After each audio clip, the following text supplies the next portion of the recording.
नमस्कार, मेरा नाम सुहेल है और मेरे साथ हैं सैयद मुर्तज़ा।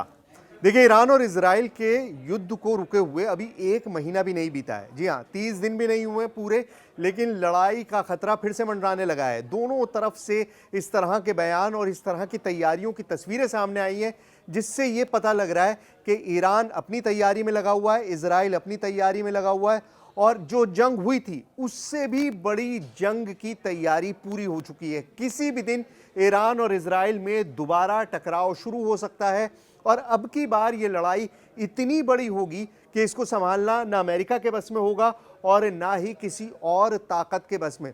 और इसकी जो बड़ी वजह है वो ये है, 400 किलो यूरेनियम जो ईरान के पास था हमला होने से पहले, उसका कोई अता पता नहीं है और खतरा ये बनता जा रहा है कि क्या उस 400 किलो यूरेनियम से ईरान ने एटम बम तो नहीं तैयार कर लिया है। और ये बात मैं इसलिए कह रहा हूं क्योंकि एक तस्वीर सामने आई और उस तस्वीर ने इजराइल और अमेरिका में खतरे की घंटियां बजा दी हैं। वो तस्वीर क्या है मुर्तजा, ये बताइए सबसे पहले। देखिए, 3 संकेत मिले हैं। वो तस्वीर भी है। इजराइल में विपक्ष के नेता जो हैं उनका एक तरह से उनकी ललकार भी है और साथ में जो ईरान के कुछ फोर्स के कमांडर हैं उनकी एक्टिविटी जो देखी जा रही है, उससे लग रहा है कि जो ईरान और इजराइल के बीच जो युद्ध के हालात हैं वो फिर देखने को मिल सकते हैं। जो तस्वीर की जिक्र किया आपने सुहेल, वो ईरान के स्पीकर जो हैं उनके सलाहकार जो है मोहम्मद मेहदी, उन्होंने इंस्टाग्राम पर एक तस्वीर पोस्ट की जिसमें इजराइल के मैप के ऊपर 2 परमाणु धमाके दिखाए गए। तो उस तस्वीर के बाद ये लग रहा है कि ईरान जो है वो इस वक्त इजराइल को लेकर किसी भी तरह से नरमी दिखाने के लिए तैयार नहीं है। और अब इजराइल में विपक्ष के एक नेता हैं एविगडोर लिबरमैन, जो वहाँ की इजराइल बेतेनू पार्टी के नेता हैं और इजराइल में वो डिप्टी पीएम रह चुके हैं, वो वित्त मंत्री रह चुके हैं, रक्षा मंत्री रह चुके हैं, विदेश मंत्री रह चुके हैं। तो आप समझ सकते हैं कितने पावरफुल वहाँ पे नेता हैं। और उन्होंने कहा है कि ईरान जो है एक घायल शेर है, उसे फौरन ख़त्म कर दो, उसे दोबारा उठने का मौका नहीं दो और यही वक्त है कि ईरान पे हमला कर दिया जाए। देखिए, लिबरमैन की बात करेंगे, लेकिन उससे पहले मैं आपको बता दूं जो तस्वीर इंस्टाग्राम पे शेयर की गई वो अपने आप में बड़ी इनकॉशियस है। मतलब आप उसको देखेंगे तो आपको लगेगा नहीं, लेकिन जो बात नोट करने वाली थी वो ये था कि इजराइल के मैप के ऊपर मशरूम क्लाउड। देखिए, कोई भी न्यूक्लियर बम जब फटता है, कोई एटम बम फटता है, तो एक बहुत टिपिकल धमाका होता है और उस धमाके से जो धुआं उठता है उसके बाद एक क्लाउड बनता है जिसे मशरूम क्लाउड कहा जाता है। जिस तरह से मशरूम का शेप होता है, नीचे से पतला होता है और फिर ऊपर जाके छतरी नुमा बन जाता है, बिल्कुल उसी तरह के धमाके इजराइल के मैप के ऊपर दिखाया गया, जो ये संकेत करता है कि ईरान की तरफ से न्यूक्लियर अटैक, एटम बम का हमला इजराइल पर हो सकता है। ये कोरी वो नहीं है, मतलब इसको हम इस तरह से नहीं निकाल सकते कि ठीक है किसी ने छाप दिया होगा। वो खुद जो आदमी है वो बहुत इन्फ्लुएंशियल है। सैयद मेहदी जिनकी बात आप कर रहे हैं, मोहम्मद मेहदी, वो बहुत इन्फ्लुएंशियल आदमी है। लेकिन देखिए, ईरान और इजराइल के बीच में इस वक्त माइंड गेम चल रहा है और दोनों तरफ से एक दूसरे को बहुत ही शक की निगाह से देखा जा रहा है। हमने देखा है कि पिछले 1 महीने में जब से ये युद्ध विराम हुआ है, सीज फायर हुआ है, तो इसे एक तरह से एक नए युद्ध की प्रिपरेशन के तौर पे देखा जा रहा है। ये बताया जा रहा है कि अमेरिका से हथियार इजराइल पहुंच रहे हैं और ईरान जो है खुद को तैयार कर रहा है, चाहे वो रूस की मदद से हो, चाहे वो चीन की मदद से हो। हालांकि दोनों देशों की तरफ से ऐसी बात नहीं की गई है कि वो ईरान को किस तरह की वेपन सप्लाई कर रहे हैं, लेकिन ये बात तो पुख्ता है कि अमेरिका से ईरान जो है वो 7000 बंकर बस्टर बम पहुंच रहे हैं और वो इसी दौरान आजकल के दिनों में ही वो सप्लाई जो है वो इजराइल पहुंच रही है। तो दोनों तरफ जो है वो युद्ध की तैयारी है। अब एक खबर यह है कि इराक में ईरान के जो कुछ फोर्स के कमांडर हैं, इस्माइल कानी, जो कासिम सुलेमानी के बाद जिन्होंने चार्ज संभाला, वो इराक गए और बगदाद में वो उन मिलिशिया से मिले जो वहाँ से हमेशा अमेरिकी बेसिस को खाली करने का दबाव बनाते आ रहे हैं। और उन्होंने इस्माइल कानी ने कहा कि इजराइल किसी भी वक्त उनके ऊपर हमला कर सकता है, जिस तरह के हमले दमिश्क में किए गए हैं या फिर बेरूत में देखने को मिले हैं। तो अब अगला टारगेट जो है वो इराक के वो मिलिशिया हो सकते हैं जिन्हें हम मानते हैं या जिन्हें लोग जानते हैं कि वो ईरान के समर्थित मिलिशिया हैं। देखिए, सीरिया पे जो हमले का जिक्र मुर्तज़ा ने किया, ये अपने आप में एक बहुत फार रीचिंग स्टेप था नेतन्याहू का इंटरनल पॉलिटिक्स के अंदर दखल देने का। सीरिया के जो कम्युनिटी है आपस में, ड्रूज एक कम्युनिटी है, माइनॉरिटी कम्युनिटी है, उनका झगड़ा हुआ बिदोइन कम्युनिटी से, और उस झगड़े को कर्टेल करने के लिए, रोकने के लिए जो अहमद अल शरा है, उनकी फौज, जो सीरियाई फौज है, वो उस सुवेदा नाम के शहर में घुसी। लेकिन उस फौज पर आरोप इजराइल ने ये लगाया कि वो द्रूज कम्युनिटी पर हमला कर रहे हैं और उनको बचाने के लिए बमबारी की गई। पहले जो टैंक्स स्वेदा शहर के अंदर जा रहे थे उनको निशाना बनाया गया, और उसके बाद जो सीरिया का प्रेसिडेंशियल पैलेस है और आर्मी हेडक्वार्टर्स हैं उनके पास बमबारी की गई। लेकिन इसके बाद जो हुआ वो ज्यादा अहम है। इसके बाद हुआ ये है कि अमेरिका के कुछ अफसरों ने कहा है कि नेतन्याहू एक मैडमैन, एक पागल आदमी की तरह बिहेव कर रहे हैं। हर जगह बम से मसले नहीं हल हो सकते, आप हर जगह बम मारते रहेंगे तो उससे और स्थिति बिगड़ती रहेगी। तो क्या कहीं ना कहीं नेतन्याहू से ऊब पैदा हो गई है अमेरिका के जो पूरा पॉलिटिक्स है, सर्कल है, ट्रंप है और उनके आसपास के जो अफसर हैं? देखिए, हमने जब देखा कि 8 दिसंबर को तख्ता पलट हुआ था सीरिया में, तब अहमद अल शरा, जिसे हम जुलानी के नाम से भी जानते हैं, और पूरी दुनिया आज तक, मतलब उस वक्त से पहले जुलानी के नाम से ही जानती थी, जब वो अलकायदा के आतंकी या आईएस के आतंकी के तौर पे दुनिया भर में जाना जाता था। तो अमेरिका ने उस पर $10 करोड़ का इनाम भी रखा था, और उसे एक बड़ा एसेट के रूप में देखा गया अमेरिका और इजराइल के सीरिया के अंदर। लेकिन अचानक ये हुआ है कि अब सीरिया जो है वो आउट ऑफ कंट्रोल हो रहा है, और जो इस हम देख रहे हैं कि स्टेबिलिटी को जो खतरा पैदा हुआ है सीरिया को पिछले मतलब 5-6 महीने के अंदर, वो अब एक तरह से इजराइल को फायदा पहुंचा सकता है, क्योंकि जो दक्षिण सीरिया है अगर वो अनस्टेबल होगा, अगर वहां पे अस्थिरता फैलेगी, तो इजराइल की फौज घुसेंगी वहां पर, और वो काफी हद तक चली भी गई हैं। सुवेदा से हम जानते हैं कि सुवेदा जो करीब 250 किलोमीटर है दमिश्क से दक्षिण में है,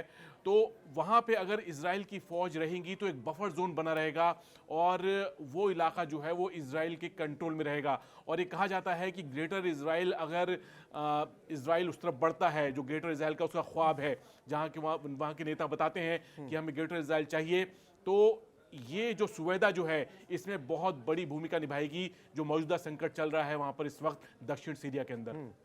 लेकिन जो बात मैं कह रहा था वो ये कि कहीं ना कहीं जो इस तरह से इनडिस्क्रिमिनेट बमबारी लगातार जारी है पिछले मतलब 2 साल से, समझ लीजिए कि कंटिन्यूअस गज़ा में बमबारी हो रही है, उसके बाद लेबनान में बमबारी हुई, फिर सीरिया में बमबारी हुई, ईरान पे बमबारी करी ईरान ने, इजराइल ने। मतलब कहीं ना कहीं ये जो दायरा है ये बढ़ता जा रहा है, और ये जो बढ़ता हुआ दायरा है युद्ध का, ये ट्रंप को भी दबाव में ला रहा है।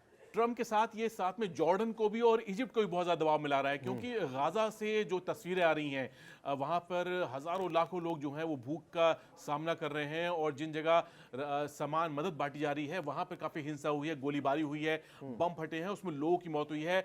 और अब गाज़ा के लोग पूछ रहे हैं, कह रहे हैं कि भाई आप जो रफ़ा की तरफ जो गेट है इजिप्ट वाला वो खोल दीजिए, हमें बचने दीजिए, ताकि इस बमबारी से, ताकि इस मुश्किल से बचें। और ये इस वक्त ये चीज़ इजिप्ट के अंदर जो है अंदरूनी हालात जो हैं उसको लेकर ये कहें कि जो सीसी की सरकार है वहाँ पर, उसके लिए मुश्किल पैदा हो सकती है। और जॉर्डन में तो देखा जा रहा है कि वहाँ की सरकार जो है जॉर्डन में वो ये दबाव इस वक्त महसूस कर रही है। देखिए, एक बिदोइन कम्युनिटी है जिसे हम उर्दू में बद्दू कहते हैं, जो अरब, जो रेगिस्तान में रहने वाले अरब हैं, वो बिदोइन कम्युनिटी जो है वो बहुत फैली हुई है। ये पूरा जो एरिया है ये डेजर्ट एरिया है, रेगिस्तान का एरिया है, इसके अंदर जॉर्डन भी आता है, सीरिया का भी कुछ हिस्सा आता है, सऊदी अरब का बहुत बड़ा हिस्सा आता है, उसके अलावा इजिप्ट का हिस्सा आता है। इस पूरे इलाके के अंदर ये बिदोइन कम्युनिटी जो है अरबों की, ये मौजूद है। और कहीं ना कहीं ये जो स्वेदा में हुआ उसके बाद ये कम्युनिटी मोबिलाइज हुई। हमने देखा लाखों की तादाद में बिदोइन जो हैं वो स्वेदा के आसपास पहुंचे और लड़ाई शुरू करी, और उसी लड़ाई के दबाव में जो इजराइल को अपना कदम पीछे हटाना पड़ा और अलाउ करना पड़ा कि सीरिया की फौजें वापस स्वेदा शहर के अंदर पहुंच जाएं। लेकिन इस सब के बावजूद जो सिग्नल आ रहे हैं इजराइल से, जैसा मैंने शुरुआत में आपसे कहा, वो बहुत डिफरेंट है। इजराइल इस लड़ाई को रोकने की बजाय और ज्यादा बढ़ाने की तरफ चल रहा है। और जैसा मुर्तजा ने बताया कि लिबरमैन, जो पूर्व पीएम भी रह चुके हैं, डिप्टी पीएम रह चुके हैं, उनका ये कहना है कि हमको अटैक कर देना चाहिए, हमको मिटा देना चाहिए ईरान को।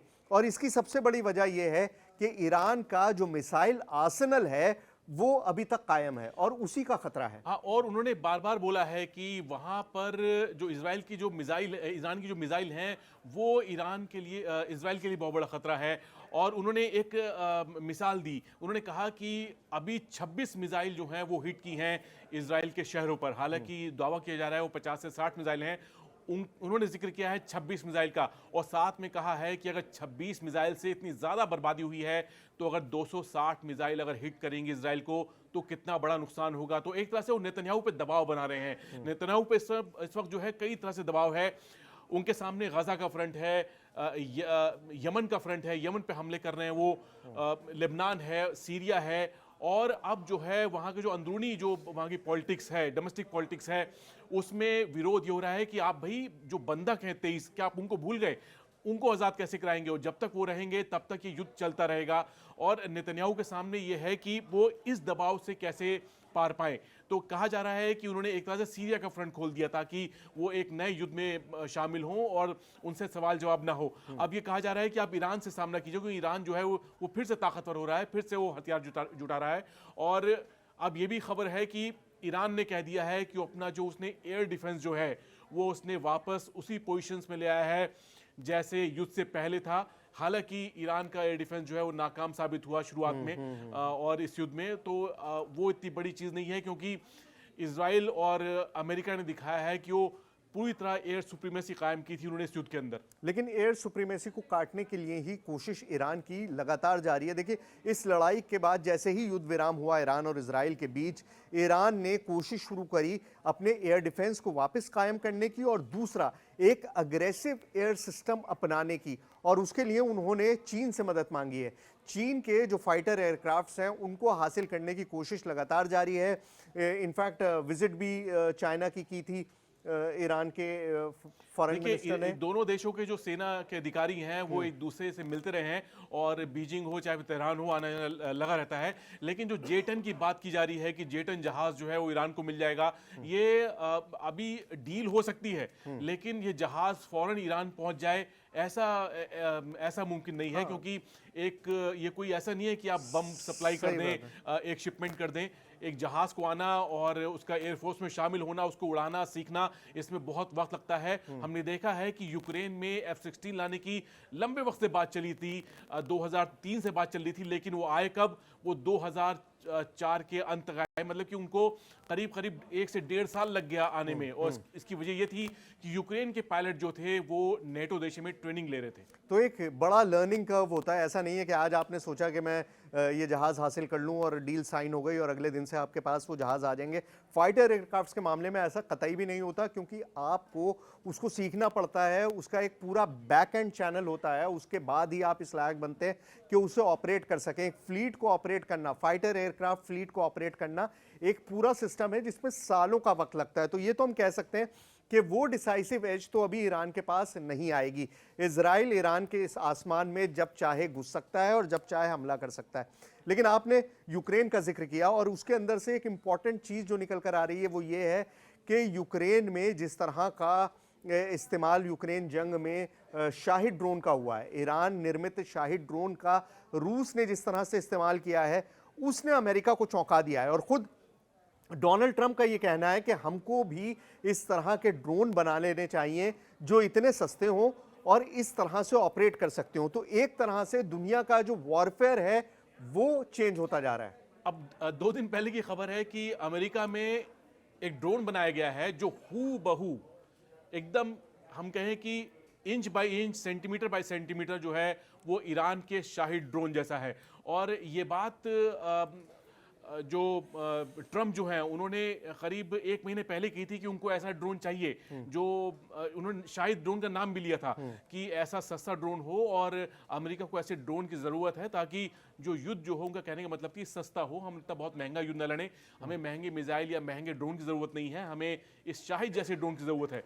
अब वहाँ की एक कंपनी जो है उसने लुकास नाम से एक ड्रोन बनाया है, लो ऑब्जर्वेबल अनमैन क्रू का ऐसी करके एक ड्रोन है, उसकी फुल फॉर्म लुकास उसको कहा जा रहा है। तो हू बहू जो है वो शाहिद ड्रोन जैसा है, उसके सभी फीचर्स जो है माने जा रहे हैं कि वो शाहिद ड्रोन जैसे ही हैं। और मुमकिन है कि जो ड्रोन शाहिद ड्रोन जो यूक्रेन में गिरे हों या फिर जो इजराइल में गिरे हों, उनको उनका मलबा या फिर उनकी जो पूरी जो एक तरह से डेब्री था वो जाके अमेरिका पहुंचा दिया गया हो और अमेरिका में उसको रिवर्स इंजीनियरिंग करके उसको एक नया ड्रोन बना दिया गया जिसपे मेड इन अमेरिका का की मोहर लगा दी तो गई। ये अपने आप में एक बड़ी शॉकिंग चीज़ है। देखिए, दुनिया के अंदर पायनियर अगर अमेरिका को माना जाता है हथियारों में, लेकिन यहाँ पर अब वॉरफेयर जो बदला है उसके अंदर अमेरिका को कहीं ना कहीं सीख ईरान से भी लेनी पड़ रही है, क्योंकि ईरान ने एक लो कॉस्ट मॉडल बनाया है। सिर्फ ड्रोन की बात नहीं है, पूरे वॉरफेयर का ये जो पूरी लड़ाई चली है पिछले सालों, कई सालों से, जो उन्होंने अपने मिलिशिया को आर्म किया है, उनको हथियार पहुंचाए हैं, ये एक लो कॉस्ट वॉरफेयर है जिसमें ईरान ने पूरी एक्सपर्टाइज हासिल लो कर ली। कॉस्ट का एक मैं आपको एग्जांपल देता हूं। एग्जांपल ये है कि जो शाही ड्रोन है उसकी कीमत $30,000 से $50,000 के बीच होती है। तो $50,000 के ड्रोन को मारने के लिए अगर यूक्रेन जो है वो किसी मिसाइल का इस्तेमाल करता है तो वो पैट्रियट है और वो आती है $5 लाख की। तो मतलब 10 गुने का फर्क। अब जर्मनी के एक कमांडर हैं जो यूक्रेन में युद्ध के कोऑर्डिनेशन को भी देख रहे हैं। उनका कहना है कि ये लागत जो है करीब करीब $2,000 से $4,000 की होनी चाहिए, जो मिसाइल है या फिर जो आपका प्रोजेक्टाइल है जिससे आपको ड्रोन को गिराना है। लेकिन आप यहाँ क्या कर रहे हैं, आप एक ड्रोन से 10 गुना कीमत महंगी मिसाइल जो है उस पर दाग रहे हैं। और उससे दबाव किसे बन रहा है? उससे दबाव अमेरिका बन रहा है, नेटो बन रहा है, और यूक्रेन युद्ध के लेकर जो बिल है वो इतना इन्फ्लेट करेगा। और मेरे ख्याल से यही पुतिन की रणनीति है कि किसी तरह भी जो है थका दिया जाए नेटो को या अमेरिका को, और वो उनकी मदद करने के लिए या तो पीछे हट जाए या कम कर दें। ऐसे में पुतिन जो है यही रणनीति अपना रहे हैं। और शायद यही रणनीति जो है वो ईरान ने भी अपनानी शुरू करी है, क्योंकि पिछले कुछ दिनों से ऐसी भी खबरें आई हैं कि जो उनके प्रॉक्सी मिलिशियाज हैं उन तक दोबारा हथियार पहुंचाने का सिलसिला शुरू हो गया है। मतलब ईरान के जो हूती हैं यमन के अंदर, या हिजबुल्ला है लेबनान के अंदर, या इराक में जो शिया मिलिशिया है, उन सब तक दोबारा हथियार के चैनल्स जो बीच में बंद हो गए थे, क्योंकि बशर अल असद सरकार सीरिया में हट गई थी, उसके बाद से हिजबुल्ला को बहुत वीकेंड कर दिया गया था, यमन पे लगातार बमबारी हो रही थी, लेकिन अब दोबारा से वो चैनल्स शुरू कर दिए गए हैं। ईरान ने दोबारा से अपने मिलिशिया को रीआर्म करना शुरू कर दिया है, और ये इजराइल के लिए एक बहुत बड़ा संकट है, बहुत बड़े खतरे की घंटी है। और इसीलिए शायद नेतन्याहू पर यह दबाव बन रहा है कि फर्स्ट स्ट्राइक दोबारा की जाए। लेकिन मुझे लगता है कि इस बार रेस बराबरी पर है, फर्स्ट स्ट्राइक ईरान भी कर सकता है, लेकिन ईरान बचेगा, क्योंकि वो अब भी इस युद्ध में हम देखें तो वो एक तरह से उसने अपने को दिखाया है कि वो पीड़ित है, और वो इस वक्त बेलिजरेंट नहीं बनेगा। वो चाहेगा कि भाई हम जो हैं दुनिया को ये लगे कि जुल्म जो हो रहा है वो ईरान पे हो रहा है। और पहला हमला इजराइल ने 13 जून को किया था, और कुछ हद तक सहानुभूति जो थी वो ईरान के साथ थी, क्योंकि उसके कई कमांडर मारे गए थे, और एक तरह से वो शौक था ना सिर्फ ईरान के लिए बल्कि पूरे अरब देशों के लिए भी।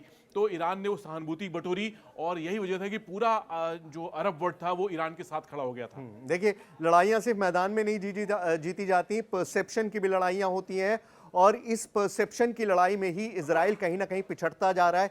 इसी वजह से ट्रंप एडमिनिस्ट्रेशन में कुछ अफसरों ने नेतन्याहू को मैड मैन का तमगा दिया है। ये एक तरह से बहुत बड़ा टर्निंग पॉइंट हो सकता है मिडिल ईस्ट के लिए, क्योंकि कहीं ना कहीं नेतन्याहू की इस लगातार बमबारी से ट्रंप एडमिनिस्ट्रेशन भी घबराने लगा है। और ट्रंप जिस तरह से बेबाक राय रखते हैं और बोल पड़ते हैं, तो वो दिन भी दूर नहीं है अगर ये सब ऐसे ही चलता रहा कि ट्रंप शायद नेतन्याहू को वार्निंग दे दें कि बस बहुत हुआ, अब बंद कर दो। तो क्या होगा पता नहीं, लेकिन हालात जो हैं वो बहुत ज़्यादा ख़राब हैं। हो सकता है कि लड़ाई और ज़्यादा फ्लेयर अप कर जाए, और हो सकता है कि ट्रंप शायद नेतन्याहू पर अपना सब्र ख़त्म कर दें।